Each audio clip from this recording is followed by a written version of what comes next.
Personne n'avait jamais vu un mendiant manger autant. Il pouvait avaler 50 brioches vapeur et un bol entier de piment fantôme en un seul repas. Un jour, un restaurant organisa un grand concours de gloutonnerie. Celui qui mangerait le plus aurait la chance d'épouser la femme du propriétaire. Ce défi étrange attira l'attention d'un mendiant célibataire depuis 60 ans, alors il décida de tenter sa chance. Tandis que tout le monde était occupé à se goinfrer, un mendiant très maigre entra dans le restaurant. Il s'assit à une table et demanda 50 grosses brioches vapeur.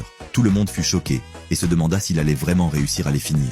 Le mendiant commença à enlever sa chemise et ses chaussures. Puis, il prit une grande inspiration et frappa violemment la table. Les 50 brioches s'envolèrent dans les airs. Le mendiant attrapa rapidement les deux plus grosses et commença à les frotter l'une contre l'autre. Tous les spectateurs autour le fixaient, stupéfaits. Tous les regards étaient désormais tournés vers le mendiant. Il déchira une brioche en deux, y ajouta des piments fantômes et l'enfourna dans sa bouche. Puis il poussa l'autre brioche juste après. Sa vitesse était incroyable. Il se plaignit même que ce n'était pas assez épicé et avala un piment entier à lui seul. La foule était stupéfaite. Puis il frappa à nouveau la table et les brioches s'envolèrent une fois de plus. Il attrapa un morceau de poisson fumé et le mangea avec encore plus de brioche. Tout le monde regardait avec de grands yeux et la bouche ouverte. Même la femme du patron savait qu'elle allait perdre de l'argent aujourd'hui.